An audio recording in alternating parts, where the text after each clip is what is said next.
ఓం శ్రీ సాయినాథాయ నమః. శ్రీ సాయి సత్యతము 12వ అధ్యాయము.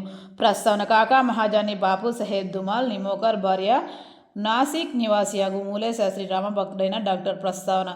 శిష్టులను రక్షించుటకు దుష్టులను శిక్షించుటకు భగవంతుడు అవతరించును సంగతి పూర్వము అధ్యాయంలో తెలుసుకున్నాము. కానీ సద్గురుమూర్తులు కర్త్యము దాని భిన్నమైనది. వారికి మంచివాడను చెడ్డవాడను ఒకటే. వారు దుర్మార్గులను కనికరించిరి, వారిని సన్మార్గుణ ప్రవర్తించినట్లు చేసేదరు. భావాసాగరము హరించుటకు వారు అగస్త్యులంటి వారు, అజ్ఞానమనే చీకటిని నశింపజేయుటకు వారు సూర్యునింటి వారు. భగవంతుడు యోగుల హృదయమున నివసించును. వాస్తవముగా వారు భగవంతుని కంటే వేరు కారు. సద్గురు శ్రేష్ఠుడైన శ్రీ సాయిబాబా భక్తుల క్షేమము కొరకు అవతరించిరి. జ్ఞానములో నితృష్టులై దైవీ తేజలసు ప్రకాశించుచు వారు అందరినీ సమానముగా ప్రేమించేది వారు. వారికి దేని యందు అభిమానము లేకుండేను.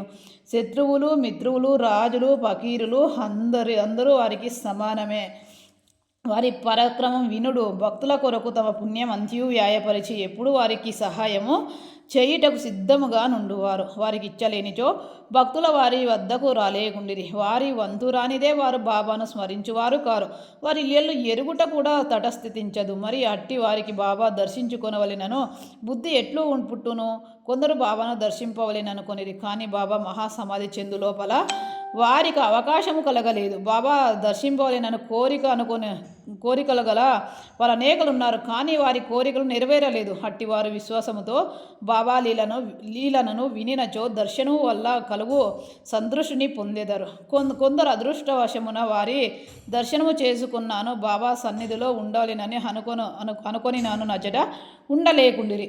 ఎవరును తమ ఇష్టానుసారము షిరిడి పోలేకుండిరి. అచ్చట నుండుటకు ప్రయత్నించినాను ఉండలేకుండిరి. బాబా యజ్ఞ ఎంతవరకు గలదో అంతవరకే వారు షిడిలో ఉండగలిగిరి. బాబా పొమ్మనిన వెంటనే షిడి విడవలసి వచ్చుచుండెను. కాబట్టి సర్వము బాబా ఇష్టము పైనే ఆధారపడి ఉండెను. ఓం శ్రీ సాయినాథార్పణమస్తు. శుభమో భవతు. ధన్యవాదములు.